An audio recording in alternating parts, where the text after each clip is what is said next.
আমি একটু দেখতে চাই যে রংপুর বিভাগের কে কোন জেলা থেকে আপনারা এসেছেন। কুড়িগ্রাম থেকে কারা এসেছেন দেখি, কুড়িগ্রাম। মাশাআল্লাহ মাশাআল্লাহ। আচ্ছা, গাইবান্ধা জেলার কে আসছেন? গাইবান্ধা, হ্যাঁ মাশাআল্লাহ। ঠাকুরগাঁও, ঠাকুরগাঁও অনেকে আসছেন। দিনাজপুর জেলা থেকে মাশাআল্লাহ। নীলফামারী, ঠিক আছে, ফি আমানিল্লাহ। পঞ্চগড় অনেক আসছে। রংপুর, রংপুর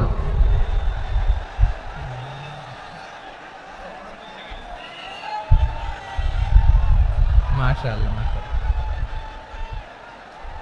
মাশাআল্লাহ, ঠিক আছে। লালমনিরহাটের কারা দেখি, লালমনিরহাট।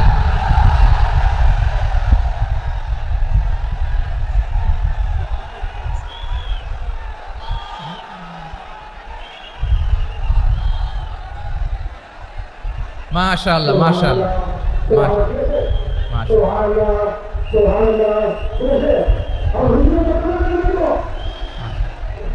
ঠিক আছে ঠিক আছে। আচ্ছা, এই রংপুর বিভাগের বাইরে থেকে অন্য জেলার কারা কারা আসছেন দেখি, তাও আছে অনেকে। মাশাআল্লাহ, ঠিক আছে ঠিক আছে। আজকে প্রোগ্রামে উপস্থিত আছেন প্রধান অতিথি হিসেবে অধ্যক্ষ আসাদুল হাবিব দুলু ভাই, সাংগঠনিক সম্পাদক বিএনপি, জাতীয় নির্বাহী কমিটির সভাপতি জেলা বিএনপি লালমনিরহাট। বিশেষ অতিথি হিসেবে আমাদের অনেক ভাইরা এসছেন, সবাইকে শুকরিয়া জানাই। সভাপতিত্ব করছেন জনাব আব্দুল হাকিম। আইন শৃঙ্খলা বাহিনী, প্রশাসন, ভলান্টিয়ার্স, শুনেছি আমি প্রায় 5,000 ভলান্টিয়ার্স আপনারা নিয়োগ দিয়েছেন। আলহামদুলিল্লাহ আলহামদুলিল্লাহ, অনেক গোছালো প্রোগ্রাম। আমার প্রাণ ঢালা ভালোবাসা জানবেন, আমার হৃদয়ের গহীন থেকে ভালোবাসা নেবেন, শুভেচ্ছা জানবেন সবাই। ঠিক আছে ঠিক আছে। প্রিয় ভাইরা, আমরা আর কাল বিলম্ব না করে মূল আলোচনায় চলে যেতে চাই। আজকে যে টপিকের উপর আমি কথা বলবো, টপিকটা হচ্ছে peaceful coexistence and communal harmony, শান্তিপূর্ণ সহাবস্থান এবং সাম্প্রদায়িক সম্প্রীতি। আমাদের বাংলাদেশে সাম্প্রদায়িক সম্প্রীতি আছে না নাই? আবহমান কাল থেকে আমরা মুসলিম, হিন্দু, বৌদ্ধ, খ্রিস্টান, পাহাড়ি, নৃগোষ্ঠী মিলেমিশে একাকার, আমরা সবাই মিলে বাংলাদেশ। আওয়াজ করে বলেন ঠিক কিনা? আমাদের পারস্পরিক সম্প্রীতি, ভালোবাসা, সৌহার্দ্যপূর্ণ আচরণ, বোঝাপড়া, এটা বেশ মজবুত, বেশ মজবুত। তবে মাঝে মাঝে আমাদের এই সম্প্রীতির ভেতরে অনেকে ফাটল ধরাতে চায়। আমরা যে সুখে আছি, শান্তিতে আছি, এটা অনেকের ভালো লাগে না, ঠিক কিনা বলেন? আমাদের মধ্যে সাম্প্রদায়িক সম্প্রীতি, সৌহার্দ্যপূর্ণ আচরণ, ভালোবাসা, এটা আবহমান কাল ধরে আছে। তার প্রমাণ, আমরা তাফসিরুল মাহফিলের আয়োজন করলে আমাদের হিন্দু ভাইরা ডিস্টার্ব করে না, ঠিক কিনা? এবং আমি যদি বলি হাত তোলেন, হিন্দু ধর্মের কারা কারা এসেছেন, কত শত কত হাজার যে হাত উঠবে, আপনি অবাক হয়ে যাবেন। আমি চাচ্ছি না হাত উঠাতে। খুলনাতে সর্বশেষ যে আমি প্রোগ্রাম করে গেলাম, সেখানে কয়েকশো হিন্দু ভাই আসছে আমাদের আলোচনা শুনতে, আলহামদুলিল্লাহ। অনেক বৌদ্ধরা আসে, অনেক খ্রিস্টানরা আসে। এবার সফরেও অনেক হিন্দু ভাইরা আমার সাথে দেখা করেছে, তারা বলেছে হুজুর আমরা আপনার আলোচনা শুনি, আলহামদুলিল্লাহ বলেন। So it's our responsibility to present our religion to our non-Muslim brothers and sisters. আমাদের অমুসলিম ভাই বোনদের কাছে ইসলামের সৌন্দর্য তুলে ধরা, এটা আমাদের দায়িত্ব। We all are the ambassador of Islam. আমরা প্রত্যেকে দায়িত্বশীল, আমরা প্রত্যেকে এক একজন ইসলামের অ্যাম্বাসেডর, আলহামদুলিল্লাহ বলেন। এজন্য এমনভাবে দ্য বিউটি অফ ইসলাম, ইসলামের সৌন্দর্য আমাদেরকে ফুটিয়ে তুলতে হবে, যাতে করে নন মুসলিমরা শাহাদা পড়ে, কালিমা পড়ে মুসলমান হয়ে যায়। অনেক নন মুসলিম ভাই বোন আমাদের হাতে শাহাদা পড়ে, কালিমা পড়ে মুসলমান হয়েছে, অনেক। সো আমরা যেন ইসলামের বিউটিটাকে তুলে ধরতে পারি এবং এই যে সম্প্রীতি, এটাকে যেন আমরা অটুট রাখতে পারি। আদতে আদতে বাংলাদেশের ইতিহাস বলে আমাদের দেশে কোনো দাঙ্গা নাই, আছে? লালমনিরহাটের ভাইয়ের আওয়াজ করে বলেন, আমাদের দেশে হিন্দু মুসলিম দাঙ্গা আছে? আমরা ভাই ভাই, আওয়াজ করে বলুন তো আমরা কি ভাই ভাই। কিন্তু কিছু দুষ্ট লোক আছে, তারা আমাদের সম্পর্কের মধ্যে ফাটল ধরাতে চায়, ঠিক কিনা বলেন? মাঝে মাঝে ঝগড়া লাগাতে চায়। দেখবেন পত্রপত্রিকায় দেখা যায় বিভিন্ন ধর্মীয় উপাসনালয়গুলোতে হামলা চালানো হয়। এগুলো রাজনৈতিক উদ্দেশ্য প্রণোদিত, এগুলোর সাথে ইসলামের কোনো সম্পর্ক নাই। এজন্য এই দুর্বৃত্তদের ব্যাপারে আমাদের সাবধান থাকতে হবে। আমরা সবসময় যেমনি ঐক্যবদ্ধ, ইউনাইটেড, আমরা যদি এরকম ইউনাইটেড থাকি, এই সমস্ত দুর্বৃত্তদের কালো হাত ভেঙে দিতে আমাদের 1 ঘন্টাও লাগবে না। চিল্লায় বলো ঠিক কি না? আমরা সংঘবদ্ধ থাকবো। এই যে আমাদের পিসফুল কো এক্সিস্টেন্স, শান্তিপূর্ণ সহাবস্থান। হিন্দুরা পূজা করে, যেদিন হিন্দুদের পূজা অনুষ্ঠান আমরা ওই দিন তাফসির মাহফিল করি না, ঠিক কিনা বলেন? যেদিন আমাদের তাফসিরুল কোরআনের প্রোগ্রাম ওই দিন আমাদের হিন্দু ভাইরা ডিস্টার্ব করে না। সুবহানাল্লাহ। হিন্দুদের পূজা অনুষ্ঠানে মাদ্রাসার ছাত্র যে পাহারা দেয়, গোটা বিশ্বে এরকম দৃষ্টান্ত নজির বিরল, ঠিক কিনা বলেন? আইন শৃঙ্খলা বাহিনীর পাশাপাশি মাদ্রাসার ছাত্ররা যে সেখানে পাহারা দেয়, গোটা পৃথিবীতে এই দৃষ্টান্ত আপনি পাবেন। মাদ্রাসার ছাত্ররা তারা তো কোরআনের ধারক, তারা হাদিসের ধারক, তারা কেন মন্দির পাহারা দিবে? এই সম্প্রীতিকে ধরে রাখার জন্য, এই সৌহার্দ্যকে ধরে রাখার জন্য, আমাদের পারস্পরিক ভালোবাসাকে অটুট রাখার জন্য। আওয়াজ করে বলতে হবে ঠিক কিনা? এখন বলেন, আমাদের এই ভালোবাসা অটুট থাক আমরা চাই কি চাই না? আমরা হিন্দু মুসলিম মিলেমিশে শান্তিপূর্ণ সহাবস্থান, সাম্প্রদায়িক সম্প্রীতি, লালমনিরহাটের ভাইয়ের আওয়াজ করে বলুন, এই সাম্প্রদায়িক সম্প্রীতি আমরা চাই কি চাই না? আল্লাহ এই দেশকে তুমি বরকতময় করো, বাংলাদেশকে তুমি শান্তিময় করো। আওয়াজ করে সবাই বলেন আমিন।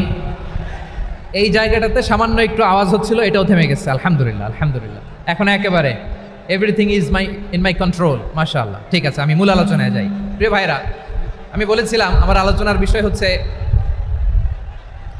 শান্তিপূর্ণ সহাবস্থান, সাম্প্রদায়িক সম্প্রীতি। আমরা দেখব ইসলাম আমাদেরকে কি কি দিক নির্দেশনা দেয়। শান্ত হইতে হবে। খরগোশের কানের মতো কান দুটো আমার দিকে করে রাখেন। আমি এখনো উঠে যাব, হাত নাড়ায় লাভ নেই, আমি উঠে যাব। তাকায় থাকো আর কান খাড়া, আওয়াজ হবে না। হ্যাঁ, মাশাআল্লাহ, মাশাআল্লাহ, ঠিক আছে। আমরা দেখব যে রাসূল সাল্লাল্লাহু আলাইহি ওয়াসাল্লাম এই পিসফুল কোএক্সিস্টেন্সের জন্য আমাদের কি শিখিয়েছেন, কি কি গাইডলাইন দিয়েছেন। আমরা 1, 2, 3, 4 করে এগুলো আপনাদের সাথে শেয়ার করব। আমি আপনাদের খেদমতে সূরাতুল আনআমের 108 নম্বর আয়াত তেলাওয়াত করেছি। এখানে আল্লাহ রাব্বুল ইজ্জা ওয়াল জালাল তিনি ইরশাদ করছেন, ওয়ালা তাসুব্বুল্লাযীনা ইয়াদউনা মিন দুনিল্লাহি ফায়াসুব্বুল্লাহা আদওয়াম বিগাইরি ইলম কাযালিকা যায়্যান্না লিকুল্লি উম্মাতিন আমালাহুম সুম্মা ইলা রাব্বিহিম মারজিউহুম ফায়ুনাব্বিউহুম বিমা কানু ইয়ামালুন। রব্বুল আলামিন বলেন, গোলাম ও আমার ইমানদার বান্দারা শোনো শোনো, ও আমার বিশ্বাসী বান্দারা শোনো শোনো, লা তাসুব্বুল্লাযীনা ইয়াদউনা মিন দুনিল্লাহ ফায়াসুব্বুল্লাহা আদওয়াম বিগাইরি ইলম। ও আমার বিশ্বাসী বান্দারা, যারা আল্লাহকে ব্যতি রেখে, আল্লাহকে বাদ দিয়ে অন্য উপাস্যকে ডাকে, দেবীর পূজা করে, তোমরা খবরদার তাদের গালি দিও না। আওয়াজ করে বলেন কি দিও না? আল্লাহ বলেন, ও বিশ্বাসীরা শোনো, যারা আল্লাহকে বেছে রেখে দেবীর পূজা করে, অন্য উপাস্যের পূজা করে, তাদেরকে ডাকে, ওই দেবতাদেরকে তোমরা গালি দিও না। যদি ওই দেবতাদেরকে গালি দাও তাহলে ভুলবশত, শত্রুতাবশত তারা তোমাদের রব আল্লাহকে গালি দেবে, ঠিক কিনা? তোমরা যদি তাদের দেবতাদের গালি দাও, ওরা রেগে তোমার আল্লাহরে গালি দিবে, তাহলে আল্লাহরে গালি খাওয়ানোর কারণ হয়ে গেলাম আমি, ঠিক কিনা বলেন?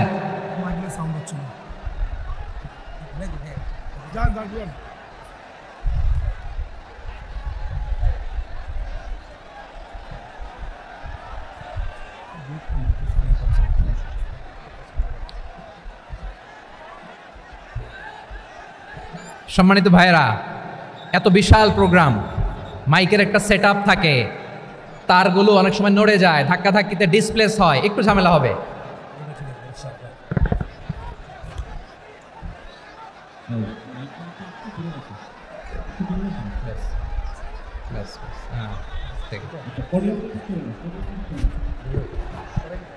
ঠিক আছে, একটু একটু সমস্যা হবে মাঝে মাঝে, আপনারা শান্ত থাকলে, শান্ত থাকতে হবে। এইভাবে সাউন্ড নাই, এই নাই, এই বলতে বলতে আমার সময়ও নাই, উঠে যেতে হবে। এগুলো বোকামি। এই বিভাগীয় প্রোগ্রামগুলোতে যাই, চিৎকার চেঁচামেচি করে তোমরা আসো, সময় শেষ আমাকে উঠে যেতে হয়। আমরা তো বঞ্চিত হলাম। গুরুত্বপূর্ণ অনেক কথা শোনাবো তোমাদের, অনেক। প্রিয় ভাইরা, আপনারা শান্ত হয়ে বসুন, শান্ত হয়ে। রব্বুল আলামিন বলেন, খবরদার বিশ্বাসীরা, আল্লাহ ছাড়া যারা অন্যান্য উপাস্যদেরকে ডাকে, দেবতাদেরকে ডাকে, তাদেরকে তোমরা গালি দিও না।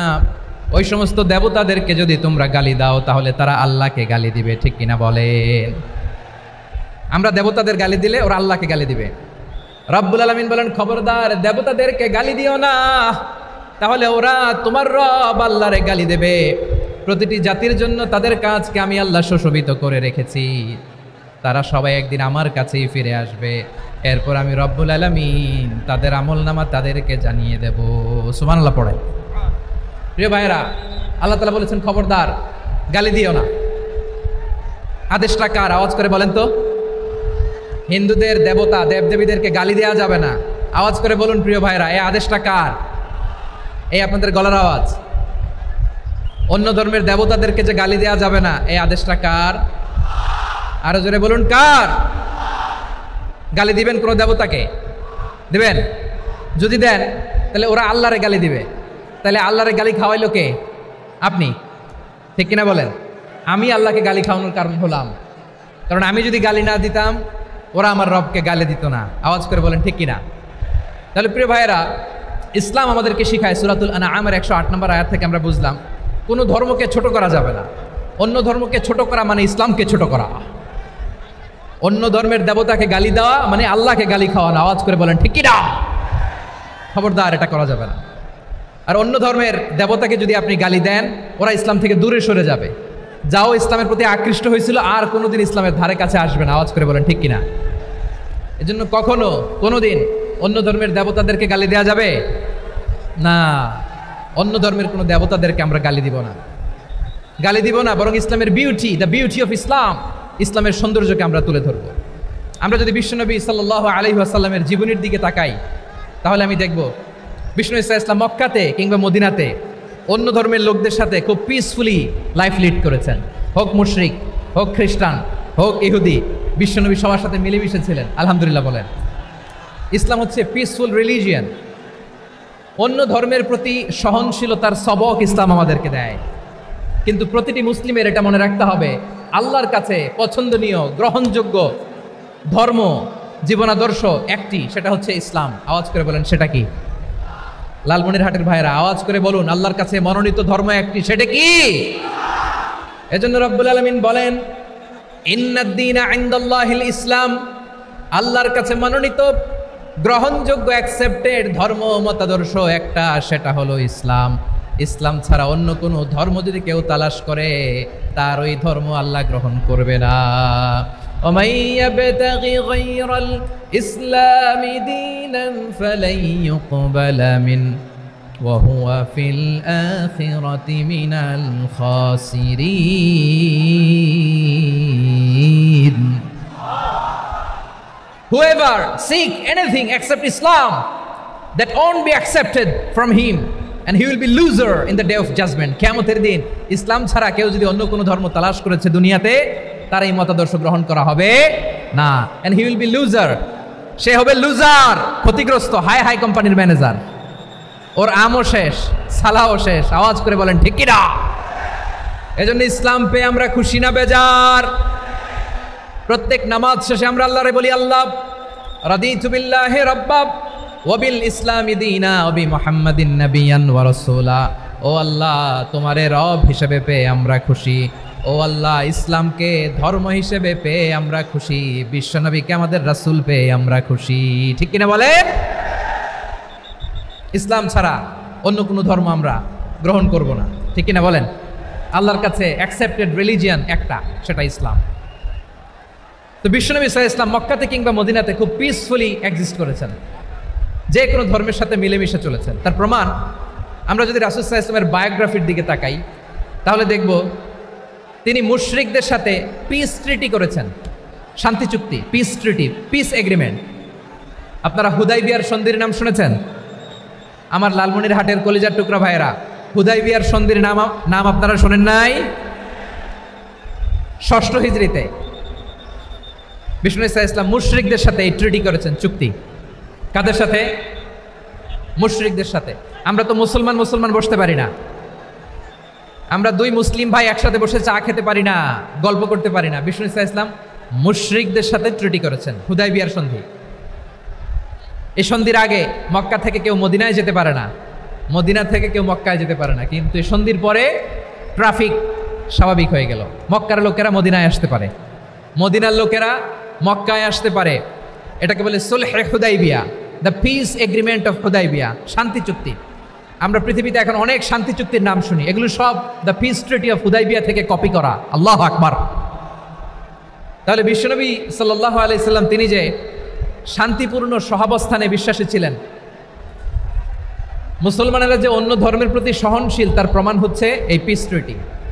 শুধু তাই নয়, মাইকের সাউন্ডটা একটু বাড়াই দিতে হবে, খুব দুর্বল, একটু মজবুত করতে হবে, আর একটু ক্লিন করতে হবে, আর সবগুলা জায়গায় সাউন্ড যাচ্ছে কিনা একটু ক্রস চেক করতে হবে। হ্যাঁ, পাবেন দিচ্ছে mike operator, his trying his level best, দিচ্ছে মাইক অপারেটর যিনি আছেন, প্রতিটি জায়গায় প্রতিটি সাউন্ড বক্সে যেন আওয়াজ পাওয়া যায়, একটু ক্রস চেক করেন, সাউন্ডটাকে একটু স্ট্রং করে দেন। হ্যাঁ, ঠিক আছে, মাশাআল্লাহ। এদিকে তাকান, এদিকে। মক্কার পার্ট গেল, পিস এগ্রিমেন্ট করলেন, শান্তি চুক্তি। বিষ্ণু ইসলাম মদিনায় যে কি করলেন? মদিনায় যে বিষ্ণু ইসলাম মদিনা চার্টার করলেন, মদিনা সনদ, সাহিফাতুল মদিনা, এটার বলে মদিনা চার্টার। যে ওয়েস্টে, ইউরোপে, আমেরিকাতে তারা অনেক চার্টার করে, সব চার্টার মদিনা চার্টার থেকে কপি করা। আওয়াজ করে পড়েন সুবহানাল্লাহ।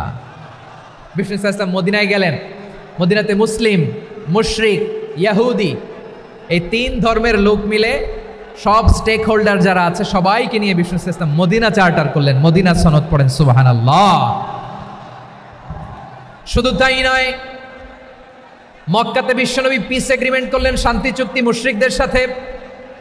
মদিনাতে যে বিশ্বনবী মদিনা চার্টার করলেন, মদিনা সনদ করলেন ইহুদিদের সাথে। আবার মদিনাতে বিশ্বনবী ইহুদিদের সাথে পিস ডায়ালগ করলেন, ইন্টারফেথ ডায়ালগ করলেন, আন্তধর্মীয় সংলাপ করলেন, যে সংলাপের মূল ভিত্তি ছিল তাওহীদ। মূল ভিত্তি ছিল কি? তাওহীদ। বিশ্বনবী ইহুদিদেরকে ডাকলেন, আহ্বান করলেন, কুল ইয়া আহলাল কিতাবি তাআলাউ ইলা কালিমাতিন সাওয়াইন বাইনানা ওয়া বাইনাকুম আল্লা না'বুদা ইল্লাল্লাহ ولا نشرك به شيئا ولا يتخذ بعضنا بعضا أربابا من دون الله فإن تولوا فقولوا اشهدوا بأننا مسلمون سبحان الله পড়েন। বিশ্বনবী মদিনার ইহুদিদের ডেকে বললেন, ও ইহুদিরা, শোনো শোনো, আসো এমন একটা আদর্শের প্রশ্নে আমরা একত্রিত হই যে আদর্শের প্রচার তোমাদের নবীরাও করেছে, আমিও করি। যে আদর্শের কথা তোমাদের পবিত্র ধর্মগ্রন্থগুলোতে আছে, আমার কোরআনেও আছে, সেটা হলো তাওহীদ। আমরা এক আল্লাহ ছাড়া কারো ইবাদত করব না, আল্লাহর সাথে কাউরে শরীক করব না, আল্লাহ ছাড়া কাউরে রব মানব না। পড়েন সুবহানাল্লাহ। তাহলে আমার প্রিয় লালমনিরহাটের ভাইরা, মদিনাতে যেয়ে তিনি মদিনা চার্টার করলেন, মদিনা সনদ, পিস ডায়ালগ করলেন, শান্তির সংলাপ, ইন্টারফেথ ডায়ালগ করলেন, আন্তধর্মীয় সংলাপ, যার ভিত্তি ছিল তাওহীদ। সুবহানাল্লাহ পড়েন। তাহলে অন্য ধর্মের প্রতি সব সময় ইসলাম সহনশীল, টলারেন্স। যদি আপনি দেখতে চান ইসলামের নবী বিশ্ব নবীর দিকে তাকান, ঠিক কিনা বলেন? আমরা তো সংখ্যালঘুদের রাইটস প্রোটেক্ট করার জন্য কত আইন বানাই, কত বৈঠক করি, কত সংবাদ সম্মেলন করি। বিষ্ণু সাল্লাল্লাহু আলাইহি ওয়াসাল্লাম সংখ্যালঘুদের রাইটসের ব্যাপারে, অধিকারের ব্যাপারে যে কথা বলেছেন, শুনলে আপনি অবাক হয়ে যাবেন। বিশ্বনবী বলেন, আলা মান যালামা মুআহাদান আও ইনতাকাসাহু আও কাল্লাফাহু ফাওকা তাআতিহি আও কাল্লাফাহু ফাওকা তাকাতিহি আও আখাযা মিনহু শাইআন বিগাইরি তিবি নাফসিন ওয়া আনা হাজিজুহু ইয়াউমাল কিয়ামা। খবরদার, জেনে রাখো, কেউ যদি কোনো সংখ্যালঘুর উপরে অত্যাচার করে, কোনো সংখ্যালঘুর প্রাপ্য থেকে যদি কেউ কাউকে ঠকায়, সংখ্যালঘুর উপর যদি কেউ কষ্ট দেয়, কোনো সংখ্যালঘুর সম্পদ যদি কেউ জোর করে কেড়ে নেয়, আমি কিয়ামতের দিন বিশ্বনবী ওই সংখ্যালঘুর পক্ষে আর ওই মুসলমানদের বিপক্ষে বাদী হয়ে দাঁড়াবো। সুবহানাল্লাহ বলতে পারলেন না? আল্লাহু আকবার। আপনি নামাজি, আপনি মুসল্লি, আপনি হাজী সাহেব, তাহাজ্জুদ পড়তে পড়তে কপালে দাগ ফেলে দিছেন, আপনার প্রতিবেশী হিন্দু, ভাবছেন আমার তো পাওয়ার আছে, ওর জমিটা দখল করি। বিশ্বনবী বলেন কিয়ামতের দিন ওই হিন্দুর পক্ষে তোর বিরুদ্ধে আমি বাদী হয়ে দাঁড়াবো। পৃথিবীর কোন ধর্মে এরকম স্টেটমেন্ট পাবেন? পাবেন?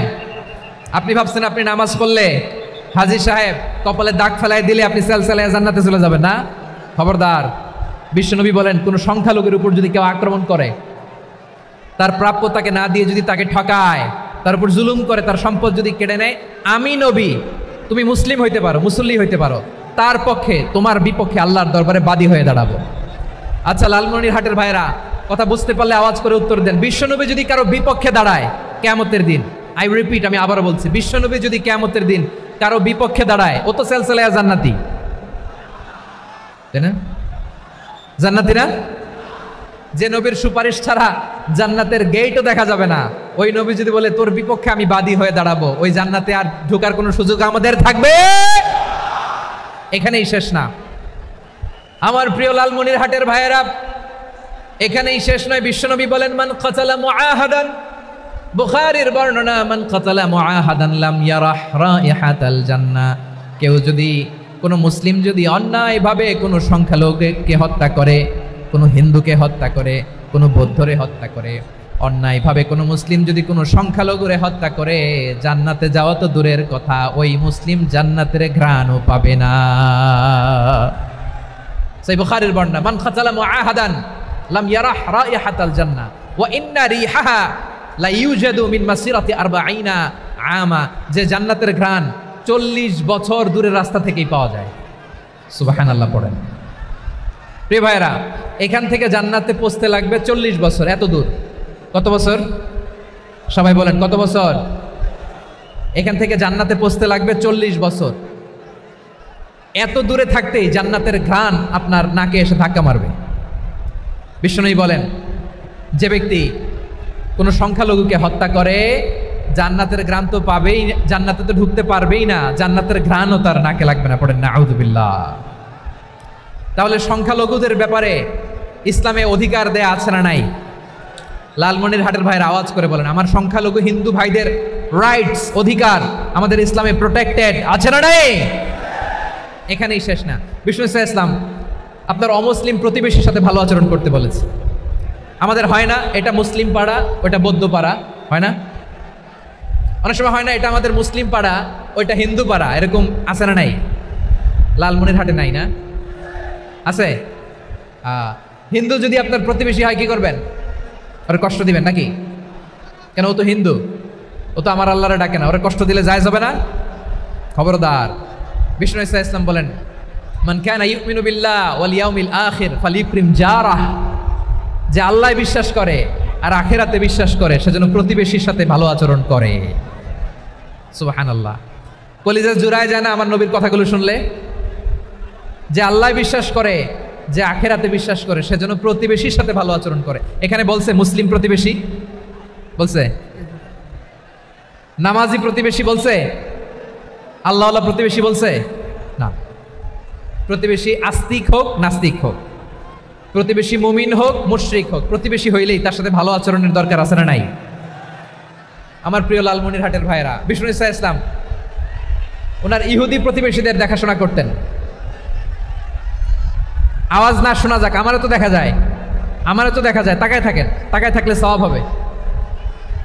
কোরআনের কথা যেখান থেকে হয় এদিকে তাকায় থাকলেই বরকত। তাকায় থাকেন। জি জি, মাইক, আমি তো আর মাইক ঠিক করতে আসি না এদিকে, এই মাইক ঠিক করবো, ওই মাইক ঠিক করবো, ওদিকে পাইলট বলবে হুজুর চলে আসেন। জি বসুন, বসুন, মাশাআল্লাহ। হ্যাঁ, খুব শান্ত, ঠিক আছে। পুলিশ ভাইরা না খেয়ে দিনরাত আপনারা যাতে সুশৃঙ্খল একটা প্রোগ্রাম উপহার পান, এটাই চেষ্টা করতেছে। আপনাদেরকে কষ্ট দিতে আসে নাই, একটু একটু সহযোগিতা করেন। জি মাশাআল্লাহ। হ্যাঁ ঠিক আছে। আমার প্রিয় ভাইরা, প্রতিবেশী আস্তিক হোক নাস্তিক হোক, মুসলিম হোক হিন্দু হোক, তার সাথে ভালো আচরণ করতে হবে। বিষ্ণু ইসলাম ওনার ইহুদি প্রতিবেশীর বাসায় যেতেন। কোন প্রতিবেশী? ইহুদি। আওয়াজ করে বলেন কোন প্রতিবেশী? ইহুদি। এক ইহুদি কিশোর বিষ্ণু ইসলামের খেদমত করতে, ইহুদি ছেলে আমার নবীর খেদমত করতো, তারা ছিল নবীর প্রতিবেশী। তো অনেক দিন হয় ইহুদি ছেলেটা আসে না। বিষ্ণুনবী খোঁজ দিলেন ঘটনা কি, একটা ইহুদি ছেলে না আমার খেদমতে আসতো, ছেলেটা কই? খোঁজ নিয়ে জানলেন ছেলেটা অসুস্থ।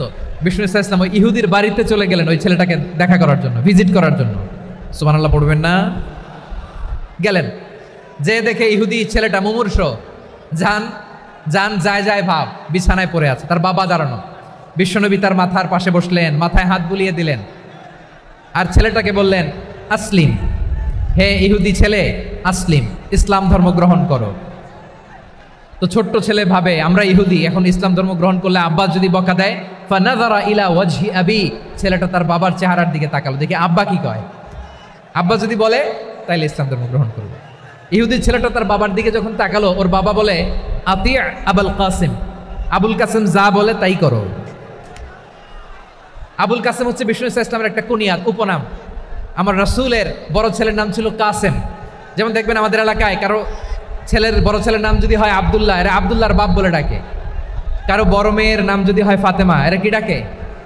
ফাতেমার বাপ বলে না? তো বিষ্ণু ইসলামের বড় ছেলের নাম ছিল কাসেম। ইহুদি বাবা বলল আতি আবুল কাসেম, আবুল কাসেম যা বলে তাই শোনো, মানে মোহাম্মদ যা বলে তাই শোনো। এই কথা শুনে ছেলে সাহস পাইছে, ছেলে আবার পড়তে আরম্ভ করলো আশহাদু আল্লাহ ইলাহা ইল্লাল্লাহ ওয়া আশহাদু আন্না মুহাম্মাদার রাসূলুল্লাহ, পড়েন আল্লাহু আকবার। বিশ্বনবীর আহ্বান শুনে ওই আহ্বানে সাড়া দিয়ে ইহুদি ছেলে শাহাদা পড়ে মুসলমান হয়ে গেল। তার হৃদয়টার ইমানের নূর দিয়ে আলোকিত করে দিল কে?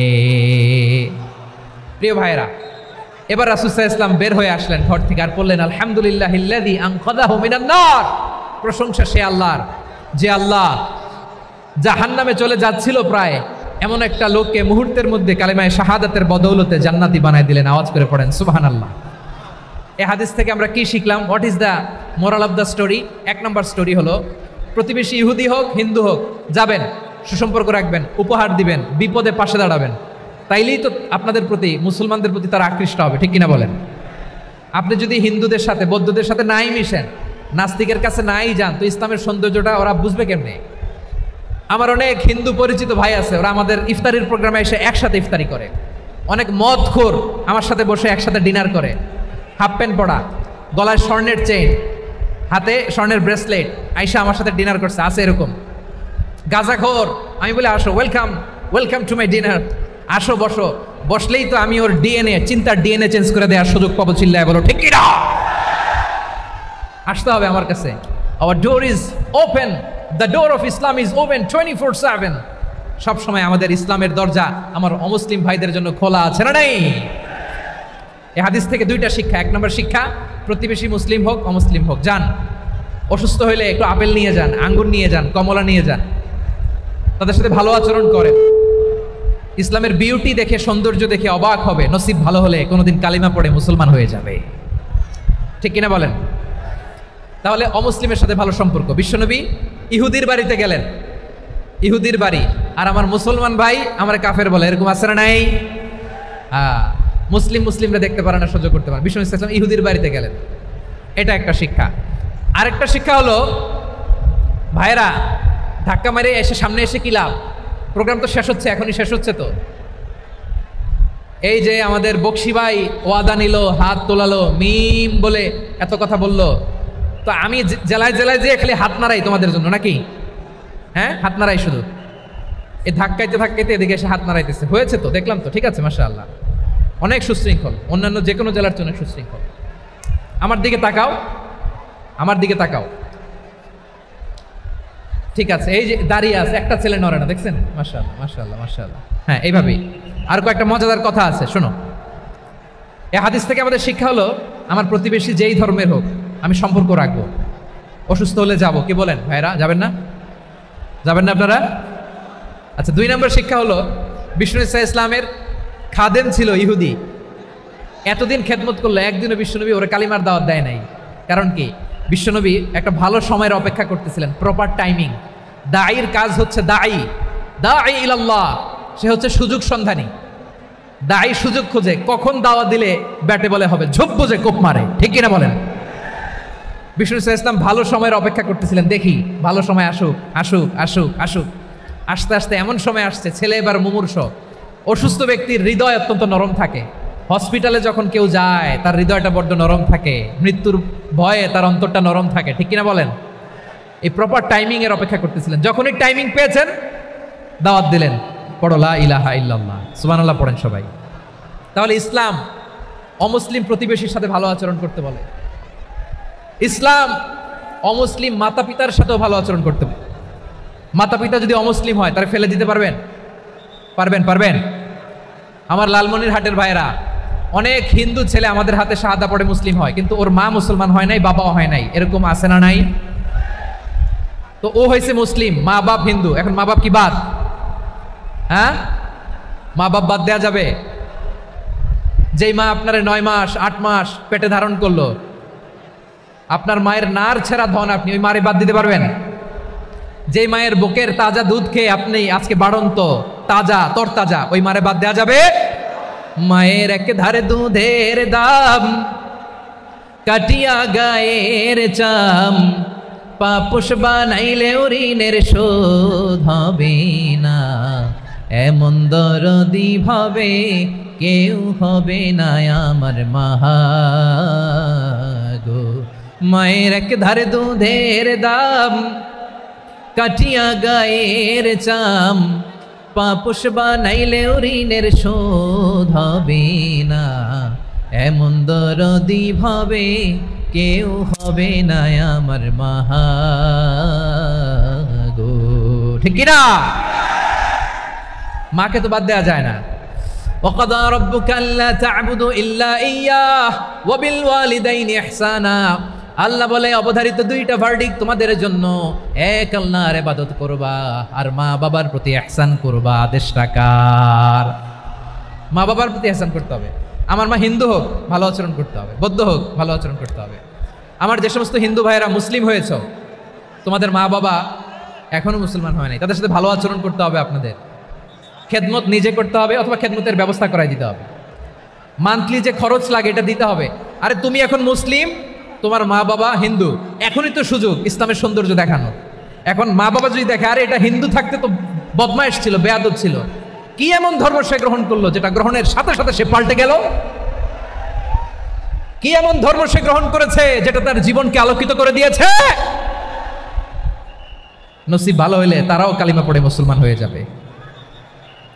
বিষ্ণু ইসলামের স্ত্রীর নাম ছিল আয়েশা রাদিয়াল্লাহু তাআলা আনহা, আবু বকর রাদিয়াল্লাহু তাআলা আনহুর মেয়ে। আবু বকর রাদিয়াল্লাহু তাআলা আনহুর আরেক মেয়ের নাম হচ্ছে আসমা। কি নাম? দুজনই আবু বকর রাদিয়াল্লাহু তাআলা আনহুর মেয়ে, আসমা আর আয়েশা। নাম দুইটা কেমন লাগে? আসমা নামটা কেমন লাগে? আয়েশা নামটা কেমন লাগে? সবার ভালো লাগে নাই? নাম দুটো আপনাদের ভালো লাগে? লালমনিরহাটে অনাগত যদি কন্যা সন্তান হয়, যদি মনে চায় আসমা রেখে দিতে পারবেন, যদি মনে চায় আয়েশা রেখে দিয়েন। দেশে বিদেশে এয়ারপোর্টে রাস্তাঘাটে শুধু বলে হুজুর একটা নাম দেন, আমার ছেলের একটা নাম দেন, মেয়ের একটা নাম দেন। তো আমার মনে আছে যশোরের আবদিনের মাহফিলে আমি একটা দুইটা নাম দিয়েছিলাম। আজকে লালমনিরহাটের এই প্রোগ্রামে কন্যা সন্তান যদি হয় দুটা নাম দিলাম, আসমা কিংবা আয়েশা। ইনশাআল্লাহ পড়েন। দুজন বোন, এক মায়ের নাম, বাবা এক মা দুজন। আয়েশা রাদিয়াল্লাহু তাআলা আনহার মায়ের নাম উম্মে রুমান, আর আসমা রাদিয়াল্লাহু তাআলা আনহার মায়ের নাম কুতাইলা বিনতে আব্দুল উজ্জা। আবু বকর রাদিয়াল্লাহু তাআলা আনহু 4টা বিয়ে করেছিলেন।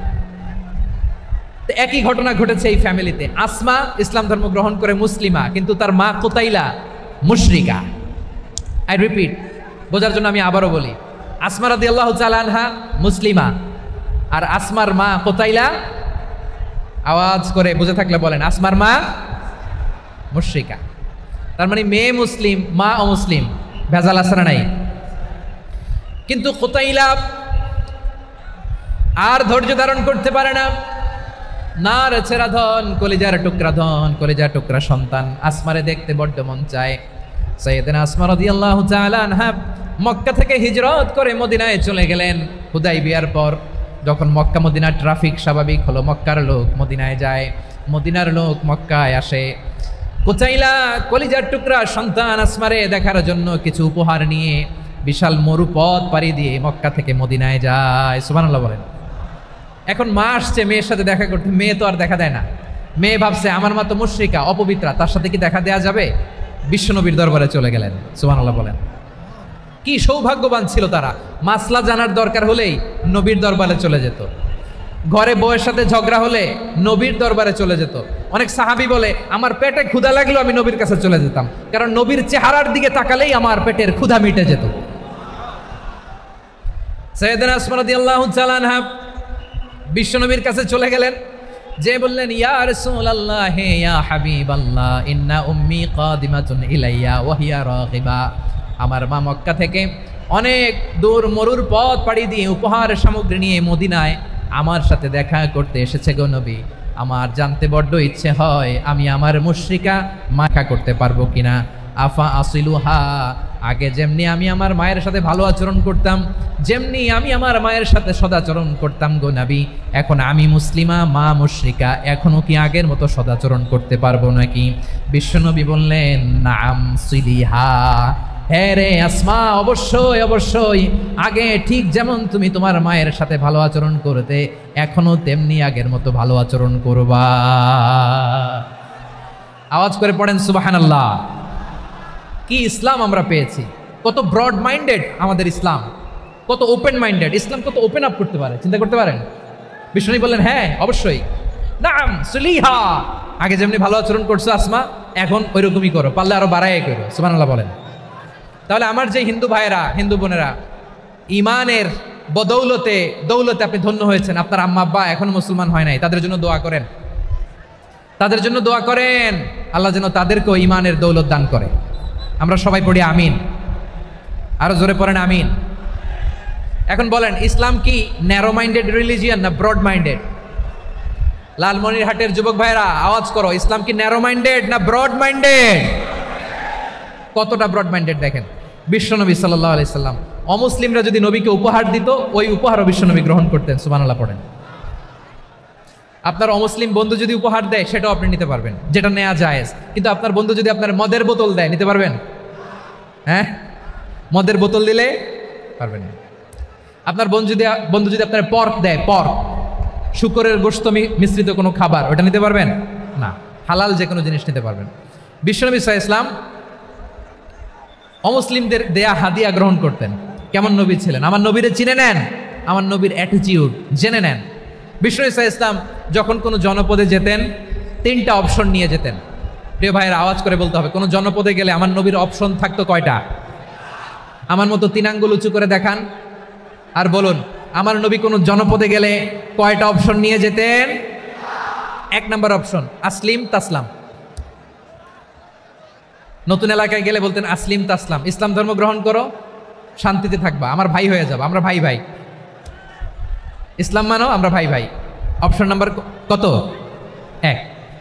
যদি বলে না ইসলাম মানবো না, ওকে, অপশন নাম্বার 2, মুসলিম হওয়ার দরকার নাই, লা ইকরাহা ফিদ্দিন, ইসলামে কোনো বাড়াবাড়ি নাই। খ্রিস্টান আসো থাকো, বৌদ্ধ আসো থাকো, ইহুদি থাকতে চাও থাকো, কিন্তু আমরা যেহেতু রিজিওনাল সুপার পাওয়ার, আমাদের আন্ডারে থাকো, ট্যাক্স দিয়া থাকো, এটার বলে জিজিয়া। আলেম যারা আছেন বুঝবেন এটার আরবিতে কি বলে? জিজিয়া। You pay us the tax, we will give you the security. তোমরা ট্যাক্স দিবা, আমরা সিকিউরিটি দিব, আমাদের আওতায় থাকবা, কেউ তোমাদেরকে আক্রমণ করতে পারবে না, আমরা নিরাপত্তা দিব। সুবহানাল্লাহ বলেন। এটা অপশন নাম্বার কত? আচ্ছা বুঝে থাকলে বলেন 1 নম্বর অপশন কি ছিল? ইসলাম। ইসলাম মানো, শান্তিতে থাকবা, ভাই ভাই, আমরা ভাই ভাই। অপশন নাম্বার 2, ট্যাক্স দাও, আমরা নিরাপত্তা দিব, মুসলিম হওয়া লাগবে না। এখন 1 নম্বরও মানে না, 2 নম্বরও মানে না, মুসলিম হবো না, ভালো, খ্রিস্টান থাকো, ট্যাক্স দাও, আমরা সিকিউরিটি দিব না, এটাও মানি না। বিষ্ণু বলেন তাহলে তলোয়ার আমাদের আর তোমাদের মাঝে ফয়সালা করবে,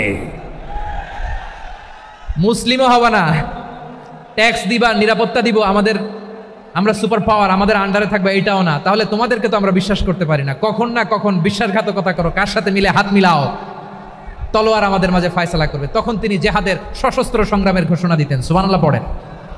দেখেন পশ্চিমারা জেহাদকে এইভাবে চিত্রায়িত করে না, ওরা জেহাদ বলতে বোঝায় তলোয়ার, হাত কাটো, গলা কাটো না, জেহাদ সশস্ত্র সংগ্রাম 3 নম্বরে। অধিকাংশ ক্ষেত্রেই বিশ্বনবীর সুন্দর আচরণ দেখে, আরে আমার নবীর যে নুরানি চেহারা, অনেকে তো কেবল সিরেফ চেহারাটা দেখেই কালিমা পড়ে মুসলমান হয়ে গিয়েছে। যারা মুসলিম হয় নাই তারা তাদের ইসলামেই বলবৎ ছিল, ট্যাক্স দিয়ে ইসলামের আন্ডারে ছিল। যারা এটাও মানে নাই ওইটাও মানে নাই, তাদের বিরুদ্ধে জেহাদ। বিষ্ণু ইসলাম 7ম হিজরিতে যখন খায়বার বিজয়ের পরে ইসলাম রিজিওনাল সুপার পাওয়ার হিসেবে আত্মপ্রকাশ করলো, বিশ্বনবী চিঠি লিখলেন অন্যান্য সুপার পাওয়ারের কাছে, রাষ্ট্রীয় চিঠি, রাষ্ট্রীয় চিঠি লেখে এক রাষ্ট্রপ্রধান আরেক রাষ্ট্রপ্রধানের কাছে, ঠিক কিনা বলেন? জানেন না আপনারা? এই যে 24-এর ছাত্র নাগরিক অভ্যুত্থানে, এই অভ্যুত্থান যখন শুরু হয় আমি তখন সাউথ আফ্রিকাতে একটা স্ট্যাটাস দিয়েছিলাম, কোটা নয় গোটা দেশ সংস্কার করা লাগবে। শুধু বাংলাদেশ নয়, সারা বিশ্বের বাংলা ভাষাভাষী লোকেরা এই আন্দোলনের সাথে সমর্থন তারা করেছে, এটাকে সাপোর্ট করেছে, তারা সমর্থন দিয়েছে। আমাদের ইউনাইটেড আরব আমিরাতের বাংলাদেশি ভাইয়েরা তারা সেখানে রাস্তায় নেমে এসেছিল, জানেন? ওইখানে ডেমনস্ট্রেশন করা যায় না, সেখানকার সরকার তাদেরকে যাবজ্জীবন দিয়েছিল। তখন আমাদের এই যে প্রধান উপদেষ্টা ডক্টর মোহাম্মদ ইউনূস সরাসরি G2G বলে, এটারে G2G, government to government, G2G, উনি চিঠি লিখলেন যে তাদেরকে, ইউর হাইনেস, হে সম্মানিত আমির, আপনি আমার এই চিঠির কারণে আমার সম্মানে এই 53 জন বাংলাদেশিকে মাফ করে দেন। এই চিঠির বদৌলতে বেকসুর খালাস পেয়ে গিয়েছিল আমাদের ভাইরা, জানেন না এই ঘটনা আপনারা? তাহলে গভর্নমেন্ট টু গভর্নমেন্ট চিঠি দেওয়া হয়। 7ম হিজরিতে বিষ্ণু ইসলাম সব সুপার পাওয়ারের কাছে চিঠি দিলেন, রোমান সম্রাটের কাছে, পারস্য অধিপতির কাছে, মিশরের অধিপতির কাছে, সবার কাছে চিঠি লিখলেন। চিঠির ভাষা ছিল এরকম, মিন মুহাম্মাদিন রাসূলিল্লাহ ইলা মুকাওকিস আযীমিল কিবত, মুহাম্মদ রাসূলুল্লাহর পক্ষ থেকে মিশরের বাদশার কাছে, আসলিম তাসলাম, ইসলাম মানো শান্তিতে থাকবা, সালামুন আলা মান ইত্তাবা আল হুদা, শান্তি তার জন্য যে হেদায়েতের অনুসরণ করে। সুবহানাল্লাহ পড়েন। তো এই চিঠি অনেকে ভালোভাবে রিসিভ করেছে, অনেকে এই চিঠি পাওয়ার পরে নবীর কাছে আবার ইন রিটার্ন উপহার পাঠিয়েছে। কি পাঠিয়েছে? উপহার। মিশরের বাদশা মুকাওকিস তিনি বিশ্বনবীকে বিশাল এক উপহারের ডালি পাঠিয়েছেন। মিশরের বাদশা মুকাওকিস ছিলেন ধর্মে খ্রিস্টান। লালমনিরহাটের ভাইয়েরা আওয়াজ করে বলেন, মিশরের বাদশা ধর্মে কি ছিল? খ্রিস্টান। কি উপহার দিয়েছিল আমার নবীকে? শুনতে মনে চায়? আওয়াজ নাই লালমনিরহাটের গলায়, শুনতে মনে চায়? 1000 স্বর্ণমুদ্রা, 1000 স্বর্ণমুদ্রা।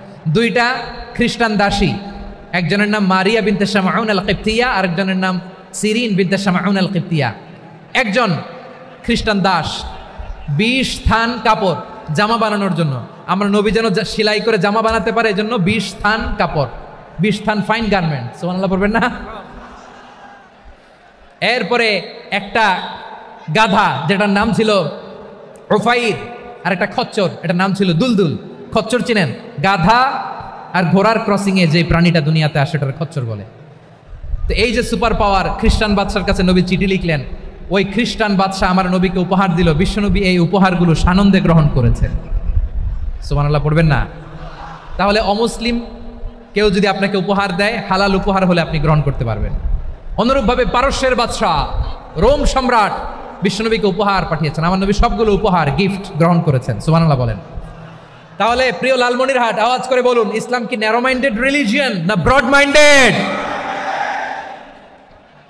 আম্মাজান আয়েশার কাছে মাসালা জানতে চায় মেয়েরা, হে আম্মাজান, অগ্নি উপাসকেরা তাদের ঈদের দিন নওরোজের সময় আমাদেরকে পাখি দেয়, নেওয়া যাবে? উনি বললেন, ওরা জবাই করে দিলে নেওয়া যাবে না, কিন্তু ওরা যদি ফলমূল এরকম খাবার দেয় এগুলো নেওয়া যাবে। তার মানে অমুসলিমদের দেয়া উপহার এটা গ্রহণ করা যায়। সুবহানাল্লাহ বলেন।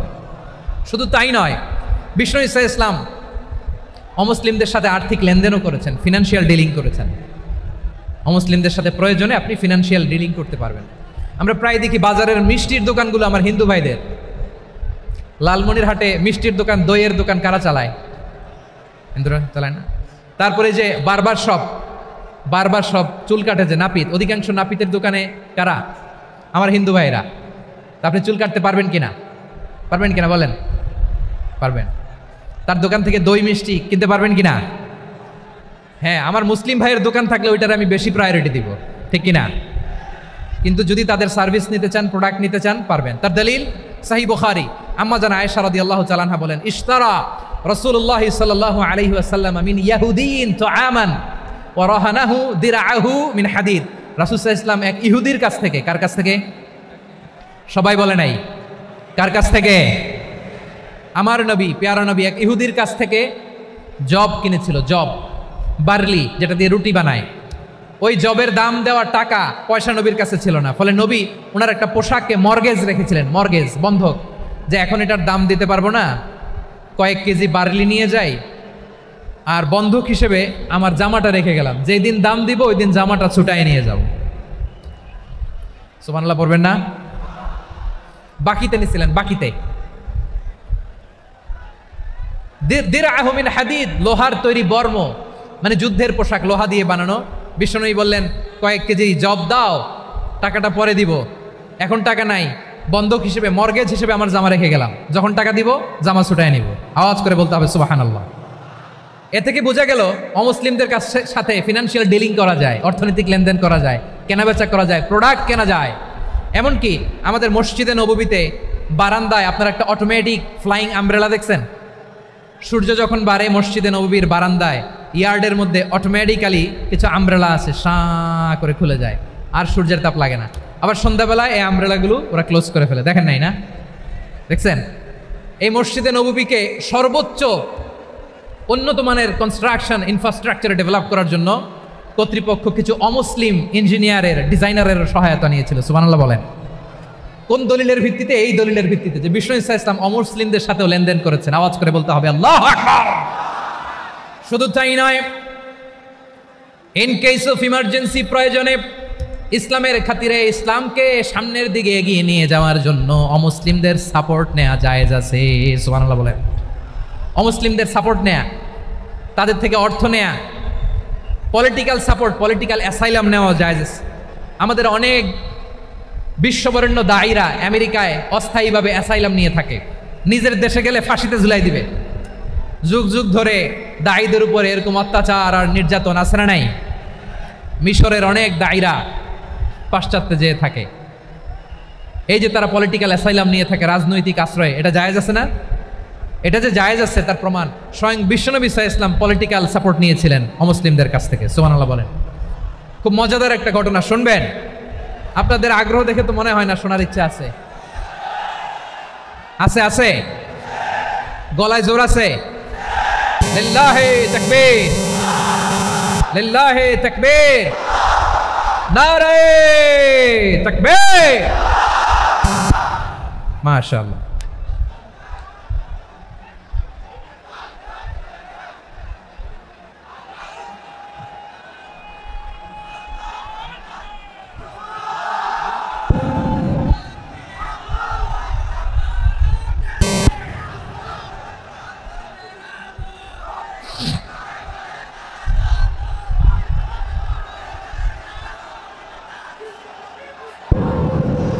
মাশাআল্লাহ, মাশাআল্লাহ।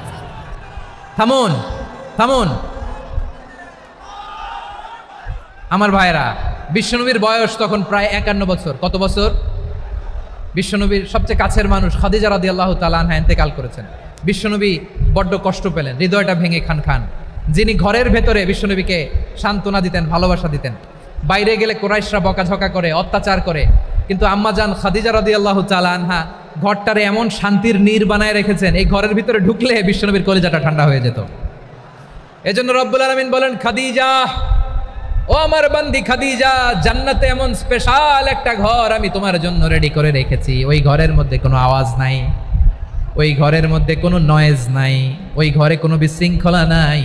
কারণ মক্কার জমিনে আমার নবী কুরাইশদের বিশৃঙ্খলা, নয়েজ আর ঝামেলাগুলোকে উপেক্ষা করে যখন তোমার ঘরের ভিতরে ঢুকতো, ঘরটারে তুমি শান্তির নীর, ঠান্ডা, নীরব, নিস্তব্ধ, নিঝুম আর শান্তির নীর বানিয়ে রেখেছ। এজন্য জান্নাতে স্পেশাল একটা শান্তির নীর আমি তোমারে উপহার দেব। ওই প্রিয়তমা স্ত্রী খাদিজা ইন্তেকাল করলেন, বিশ্বনবীর হৃদয় ভেঙে খান খান। আবার ওনার চাচা আবু তালেব ইন্তেকাল করলেন, যিনি পলিটিক্যাল শেল্টার দিতেন নবীকে। কে দিতেন? আবু তালেবের ভয়ে, বিশ্বনবীর এই চাচার ভয়ে কোনো মুশরিক নবীর গায়ে হাত দেওয়ার সাহস পায় নাই। এখন স্ত্রীও নাই, চাচাও নাই, নবীকে আশ্রয় দেওয়ার কেউ নাই। নবীর চারদিকে অন্ধকার, নবী এখন কই যাবেন? আমার পেয়ারা নবী নতুন স্টেশন খুঁজতেছেন, নতুন দাওয়াতি প্ল্যাটফর্ম খুঁজতেছেন। তিনি যায়েদ বিন হারেসা রাদিয়াল্লাহু তাআলা আনহুকে নিয়ে মক্কার পাশের একটা নেইবরিং সিটি তায়েফে চলে গেলেন। কোথায় চলে গেলেন? লালমনিরহাটের ভাইয়ের আওয়াজ করে বলেন, কোথায় গেলেন? তায়েফে চলে গেলেন দিনের দাওয়াত দেওয়ার জন্য। কি দেওয়ার জন্য? নাকি জমি কিনতে গেছিলেন? জমি কিনতে, দুনিয়ার যশ খ্যাতির জন্য? নিজের কোনো লাভের জন্য? তায়েফবাসীদেরকে জাহান্নামের আগুন থেকে বাঁচানোর জন্য আওয়াজ করে বলতে হবে, ঠিক কিনা? বিশ্বনবী বিশাল মরুপথ, পাহাড়ি পথ পাড়ি দিয়ে তায়েফের মরুজমিনে গেলেন কোরআনের দাওয়াত নিয়ে, ইমানের দাওয়াত নিয়ে। কিন্তু তায়েফের লোকেরা বিশ্বনবীর দাওয়াতকে শুধু প্রত্যাখ্যান করেই থামে নাই, তারা বিশ্বনবীর সাথে অত্যন্ত খারাপ আচরণ করেছে। বিশ্বনবীকে শারীরিকভাবে হেনস্থা করেছে, আমার নবীকে শারীরিকভাবে অত্যাচার করেছে, আমার পেয়ারা নবীর গায়ে পাথর মেরেছে, বিশ্বনবীর গা বেয়ে ঝরঝর করে রক্ত ঝরেছে, নবী জামিনের মধ্যে লুটিয়ে পড়েছেন, আবার মেরেছে, আবার নবী হাঁটতে শুরু করলেন, পেছন থেকে আবার মেরেছে, আবার নবী রক্তাক্ত হয়ে জামিনের মধ্যে লুটিয়ে পড়লেন, আবার মেরেছে। বিশ্বনবীর মতো এত সুশ্রী মানব, বিশ্বনবীর মতো এত শুভ্র মানব, বিশ্বনবীর মতো এমন চমৎকার দেহাবয়ব দিয়ে রব্বুল আলামিন কাউকে বানান নাই। এরকম চমৎকার মানুষটাকে তারা তায়েফের ওই জমিনে রক্তাক্ত করেছে। বিশ্বনবী দুনিয়ার কোনো স্বার্থের জন্য সেখানে যান নাই, নিজের কোনো লাভের জন্য, প্রাপ্তির জন্য যান নাই, তায়েফবাসীদের জাহান্নামের আগুন থেকে বাঁচাতে গিয়েছেন, ঠিক কিনা বলেন?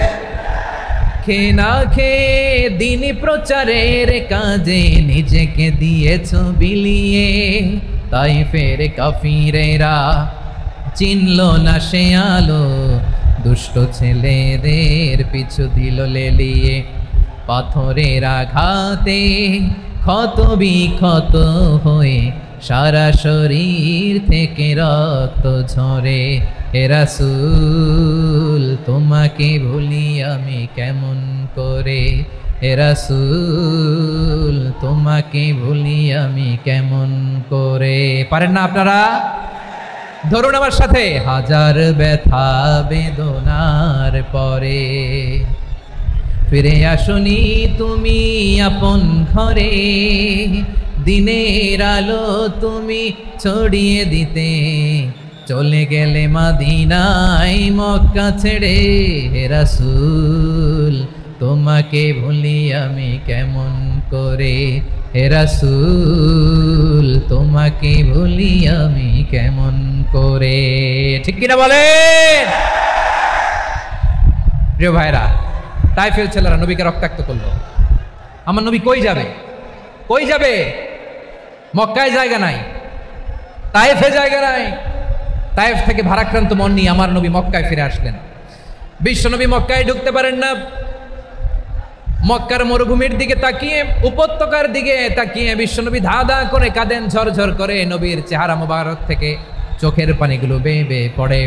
আমার জন্মস্থান, আমার শৈশব, কৈশোর, যৌবন কেটেছে এই মক্কায়, আমার এলাকায় আমি ঢুকতে পারি না। বিশ্বনবী মক্কার অনতি দূরে দাঁড়িয়ে জায়েদকে পাঠালেন, জায়েদ যাও দেখো কেউ আমাকে সাপোর্ট করার মতো আছে কিনা, যাও অমুকের কাছে যাও। জায়েদ গেলেন, তারাও প্রত্যাখ্যান করে ফিরিয়ে দেয়। বিশ্বনবী বললেন যাও অমুক লোকের কাছে যাও, তিনিও প্রত্যাখ্যান করে ফিরিয়ে দিলেন। কেউ বিশ্বনবীকে আশ্রয় দিতে রাজি হয় না। নিজ জন্মভূমিতে বিতাড়িত বিশ্বনবী, সর্বশেষ বিশ্বনবী বললেন যাও মুতঈম ইবনে আদির ঘরে যাও। মুতঈম ইবনে আদি মুশরিক, তার কাছে যাও। গেলেন, মুতঈম ইবনে আদি রাজি হয়ে গেল। সুবহানাল্লাহ বলেন। দেখেন, অনেক বিপদের সময়ও আমি নিজে সাক্ষী, সামাজিকভাবে, রাজনৈতিকভাবে কত ঝঞ্ঝা, কত ষড়যন্ত্র, কত কনস্পাইরেসি পাড়ি দিয়ে আমাদেরকে সামনে এগিয়ে যেতে হয়। এই শত্রুদের ভেতরেও একজনকে দাঁড় করিয়ে দেয় যে আল্লাহর কোরআনের জন্য রেডি হয়ে যায়। পড়েন সুবহানাল্লাহ। মুতঈম ইবনে আদি, আল্লাহ তার মনকে নরম করে দিলেন। মুতঈম বলে, মুহাম্মদ আমি তোমাকে আশ্রয় দিব। তার দুই ছেলেকে পাঠালেন, যাও খোলা তলোয়ার নিয়ে, স্কট দিয়ে, গার্ড অফ অনার দিয়ে মোহাম্মদকে মক্কায় ঢুকাও, আর বলো আমি আমান দেব। আমান কি দিব? আমান মানে সিকিউরিটি, নিরাপত্তা। সিকিউরিটি ছাড়া, আমান দেওয়া ছাড়া কেউ থাকতে পারতো না মক্কায়। দুই ছেলে বিষ্ণু ঈসা ইসলামকে নিয়ে আসলো। নবী কাবার চারদিকে তাওয়াফ করলেন, নামাজ পড়লেন। আবু জাহেল, উতবা, শাইবা, ওয়ালিদ ইবনে মুগিরা সবাই দেখে, কেউ কিছু করতে পারে না। কারণ মুতঈম ইবনে আদি ঘোষণা দিয়েছেন, আমি মুহাম্মদকে আমান দিয়েছি, মুহাম্মদের গায়ে যেন কেউ স্পর্শ না করে। আওয়াজ করে পড়েন সুবহানাল্লাহ। নবীর এই বিপদকালে মুহূর্তে মুতঈমের হৃদয়টারে নরম করে দিল কে? আচ্ছা, লালমনির হাটের ভাইরা বলেন, এই মুতঈম কি মুসলিম ছিল না মুশরিক? সবাই বলতে হবে, মুসলিম না মুশরিক? তাহলে মুশরিকের কাছ থেকে নবী পলিটিক্যাল অ্যাসাইলাম, আধুনিক রাষ্ট্রবিজ্ঞানের ভাষায় পলিটিক্যাল অ্যাসাইলাম যেটাকে বলে, রাজনৈতিক আশ্রয়, উনার আমান বা নিরাপত্তার এই ঘোষণায় তিনি মক্কায় ঢুকলেন। যতদিন নিরাপত্তা ছিল ছিলেন, মোতেম যখন মারা গেল, বিষ্ণু ইসলাম হিজরত করে মদিনায় চলে গেলেন, সুবহানাল্লাহ। কিন্তু মোতেম যে বিশ্বনবীর উপকার করছে এটা বিশ্বনবী ভুলে নাই। আমাদের অনেকে আছে উপকার করার পরে আর খেয়াল থাকে না, খাওয়ার পরে গলা দিয়ে নামলে আর খেয়াল থাকে না, এরকম আছে না নাই? আমার নবী ভুলে নাই। বদরের প্রান্তরে 70 জন কাফেরকে যখন বন্দী করে বিশ্বনবীর সামনে হাঁটু গেড়ে দাঁড় করানো হলো, বসানো হলো, 70 জন কাফের, কয়জন? বিশ্বনবী তাদের দিকে তাকিয়ে বললেন, সহিহ বুখারীর বর্ণনা, লাউ কানাল মুতঈম ইবনে আদি হাইয়ান সুম্মা কাল্লামানি হাউলা ইন্নাতনা লা তারাকতুহুম লাহু। বদরের প্রান্তরে 70 জন বন্দী কাফিরের দিকে তাকিয়ে আমার নবী বললেন, আজকে মুতঈম ইবনে আদি যদি বেঁচে থাকতো আর তোমাদের 70 জনের ব্যাপারে যদি মুতঈম এক বাক্যে একটা সুপারিশ করতো, তার সম্মানে আজকে তোদের সবাইকে আমি মাফ করে দিতাম। সুবহানাল্লাহ নাই? ওই যে চিল্লাচিল্লি যে কথা বোঝে নাই, কোন জিনিস মিস করছে ওরা নিজেরাও বোঝে নাই। বিশ্বনবী মুতঈমের এই সাহায্যের কথা বলে নাই। 70 জন মুশরিক হাঁটু গেড়ে বসা, নবী চাইলে এখনই এক্সিকিউশন অর্ডার দিতে পারে। তিনি বললেন, আজকে যদি মুতঈম বেঁচে থাকতো আর মুতঈম যদি তোদের জন্য সুপারিশ করতো, এই আবর্জনাগুলোর ব্যাপারে সুপারিশ করতো, আমি মুহূর্তেই তোদেরকে এমনি মাফ করে দিতাম। এবার বলেন, ইসলাম কি ন্যারো মাইন্ডেড না ব্রড মাইন্ডেড? শুধু তাই নয়, যাকে যে সম্মান দেয়ার আমার নবী দিতেন, হোক আস্তিক হোক নাস্তিক, হোক মুসলিম হোক অমুসলিম। বিষ্ণু ইসলাম যখন রোমান সম্রাটের কাছে চিঠি লিখেছেন, আমার প্রিয় লালমনিরহাটের ভাইরা, অল্প কয়েক মিনিট কয়েকটা জরুরি কথা বলবো, এদিকে তাকান, এদিকে তাকান। রোমান সম্রাটের কাছে বিশ্বনবী যখন চিঠি লিখলেন মিন মুহাম্মদ রাসূলিল্লাহ ইলা হিরাকলা আযীমির রোম, মুহাম্মদের পক্ষ থেকে হিরাক্লিয়াসের কাছে, যিনি হচ্ছেন আযীমির রোম। এটা নবী নিজ থেকে বানায় লিখছেন অতিরিক্ত সম্মান দিয়ে। কোন রাষ্ট্রপ্রধান যখন আসে তাদেরকে আমরা কি বলি জানেন? তার নামের শেষে HE এটা লিখতে হয়, H.E. মানে হিজ এক্সেলেন্সি। কি লেখে? হিজ এক্সেলেন্টি, অথবা ইউর হাইনেস, ইউর ম্যাজেস্টি। দেখেন, বিশ্বনবী সাল্লাল্লাহু আলাইহি ওয়াসাল্লাম সব নবীদেরও নবী, তিনি একজন মুশরিক খ্রিস্টান সম্রাট রোমান সম্রাটের কাছে চিঠি লিখতে যায়, লিখতেছে ইলা হিরাকলা আযীমির রোম, হিরাক্লিয়াসের কাছে আমার চিঠি, যিনি রোমের আযীম, হিজ হাইনেস, মানে রোমের অনেক সম্মানিত এক বাহাদুর। আওয়াজ করে বলেন সুবহানাল্লাহ। তার মানে যাকে যে সম্মান দেয়ার এটা বিশ্বনবী দিতেন। এমনকি যেই ইহুদিরা ভালো ছিল, এই ইহুদিদেরও প্রশংসা করেছেন বিশ্বনবী মুহাম্মদুর রাসূলুল্লাহ সাল্লাল্লাহু আলাইহি ওয়াসাল্লাম। এক ইহুদির প্রশংসা করেছেন বিশ্বনবী। ইহুদির কার? আমি তো আমার ভাইয়ের প্রশংসা করি না, আমি তো এক আলেম আরেক আলেমরে স্পেস দেই না, আমি তো এক দায়ী আরেক দায়ীর সাথে বসতে চাই না। আমার নবী ইহুদির প্রশংসা করে। কার প্রশংসা? ওই ইহুদির নাম ছিল মুখাইরিক। সিরাত গ্রন্থ ঘাটলে পাবেন। তিনি বলেছেন, মুখাইরিক খাইরু ইয়াহুদ, Mukhayriq is the best of the Jews. জুইশদের মধ্যে সে সবচেয়ে ভালো। কেন প্রশংসা করলেন তার? এর কারণ মদিনা চার্টারে কথা ছিল সব ধর্মের মুসলিম মুশরিক ইহুদিরা মিলে মদিনাকে রক্ষা করবে। কিন্তু 3য় হিজরিতে যখন উহুদের যুদ্ধ শুরু হলো, সবার কথা ছিল যেই আক্রমণ করে আমরা মদিনাকে বাঁচাবো।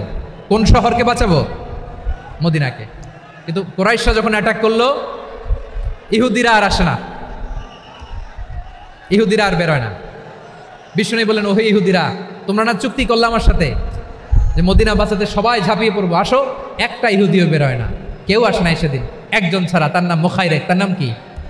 মুখাইরেক বাহাদুরের মতো ঘোড়সাওয়ার হয়ে বেরিয়ে গেলেন এবং বললেন, গোটা ইহুদি সাম্রাজ্যের একজনও যদি না আসে, আমি মুখাইরেককে কেউ ঘরে আটকে রাখতে পারবে না। বেরিয়ে আসলেন, এসে বললেন, আমি মুহাম্মদের পক্ষে যুদ্ধ করব।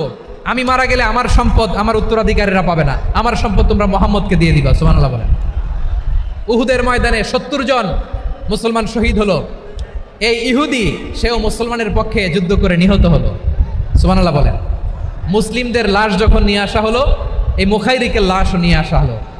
মুসলিমদের লাশের পাশে মুখাইরিকের লাশ দেখে বিশ্বনবী মুখাইরিকের প্রতি অনেক খুশি হলেন।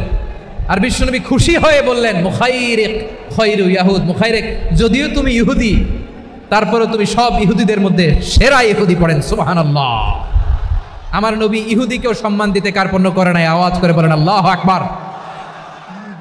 প্রিয় ভাইরা, এবার সর্বশেষ আওয়াজ করে বলেন, ইসলাম কি ন্যারো মাইন্ডেড নাকি ব্রড মাইন্ডেড?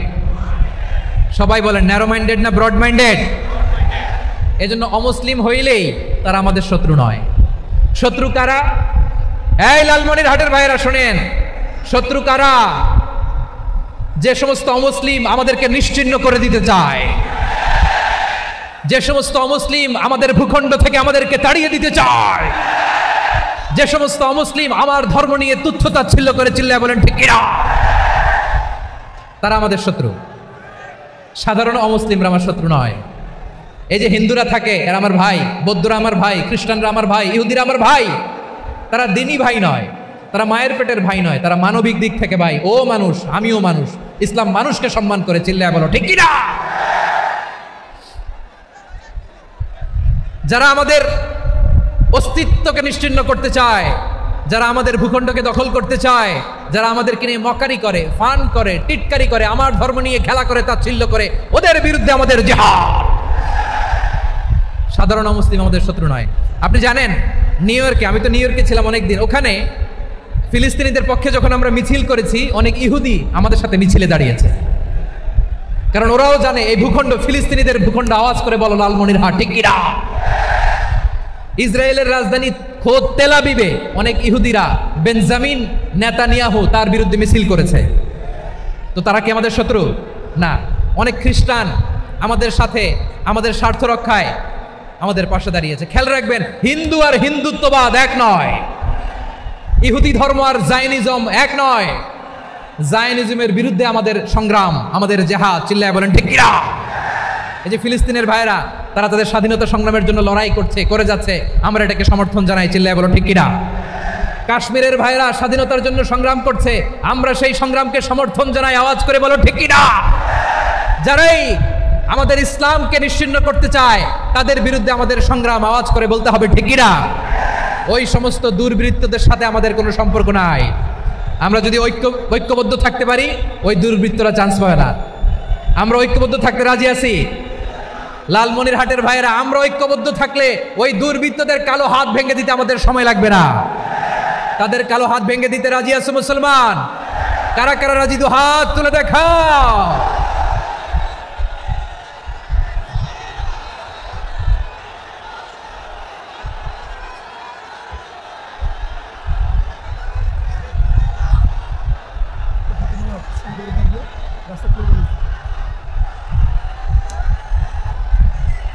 আমার প্রাণ প্রিয় লালমনিরহাটের ভাইয়েরা, শত্রু কাফের আর অশত্রু কাফেরের মধ্যে পার্থক্য আছে না নাই?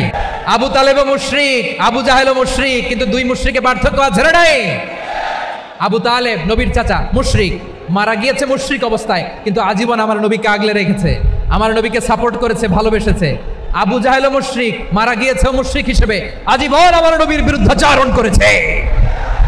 আবু জাহেলের শক্তি, সামর্থ্য, স্ট্র্যাটেজি, প্ল্যান সব আমার নবীর বিরুদ্ধে ছিল।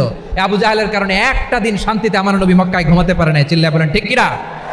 এজন্য রব্বুল আলামিন বলেন, লা ইয়ানহাকুমুল্লাহু আনিল্লাযীনা লাম ইউকাতিলুকুম ফিদ-দীনি ওয়া লাম ইখরিজুকুম মিন দিয়ারিকুম আন তাবাররুহুম ওয়া তুকসিতু ইলাইহিম ইন্নাল্লাহা ইউহিব্বুল মুকসিতিন।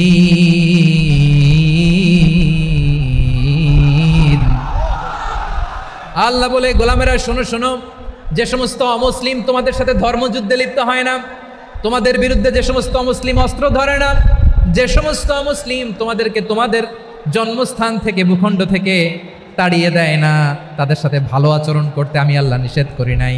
তাদের সাথে সদাচরণে কোনো নিষেধাজ্ঞা নাই, বরং তাদের সাথে সদাচরণ করো, এটাই আমি আল্লাহ চাই। তাহলে আমার যে অমুসলিমরা আমাদের সাথে শত্রুতা করে না, তুচ্ছতাচ্ছিল্য করে না, আমাদের ভূমি থেকে আমাদেরকে উচ্ছেদ করতে চায় না, আমাদের বিরুদ্ধে অস্ত্র ধরে না, ওই অমুসলিম ভাইদের সাথে আমাদের কোনো দ্বন্দ্ব আছে? কোনো বিরোধ আছে? বরং আছে ভালোবাসা। বরং আছে কি? এই ভালোবাসা দিয়েই আমরা বিশ্ব জয় করবো। রাজি আছে মুসলমান? আমাদের পুঁজি ভালোবাসা। আমাদের পুঁজি কি? এবার আওয়াজ করে বলেন, আমার এই পুরো আলোচনা থেকে the religious coexistence, peaceful coexistence, শান্তিপূর্ণ সহাবস্থান, কমিউনাল হারমোনি, এই সাম্প্রদায়িক সম্প্রীতি, এই আলোচনা থেকে কি বুঝলেন? ইসলাম কি ন্যারো মাইন্ডেড না ব্রড মাইন্ডেড? এই ব্রড মাইন্ডেড হৃদয় নিয়ে, ভালোবাসা দিয়ে আমরা বিশ্ব জয় করতে চাই। রাজি আছেন? আল্লাহ কবুল করুক। আমরা সবাই পড়ি আমিন। লালমনিরহাটের জেলা স্টেডিয়ামে আমার প্রিয় মায়েরা বোনেরা আপনাদের জন্য একটা হাদিস বলে শেষ করব। বিশ্বনবী বলেন, আমার মায়েরা খেয়াল করে শুনুন, বিশ্বনবী আপনাদের উদ্দেশ্য করে বলেন, আল মারআতু ইযা সাল্লাত খামসাহা ওয়া সামাত শাহরাহা হাফিজাত ফুরুজাহা আতাআত বা'লাহা ফালতাদখুল মিন আইয়ি আবওয়াবিল জান্নাতি শাআত। বিশ্বনবী বলেন, ও রমণীরা, ও নারীরা, যে সমস্ত নারী এই 4টা কাজ করবে, এই 4টা কাজের গ্যারান্টি দিবে, তাদেরকে জান্নাতের 8টা দরজার গ্যারান্টি দেয়া হবে।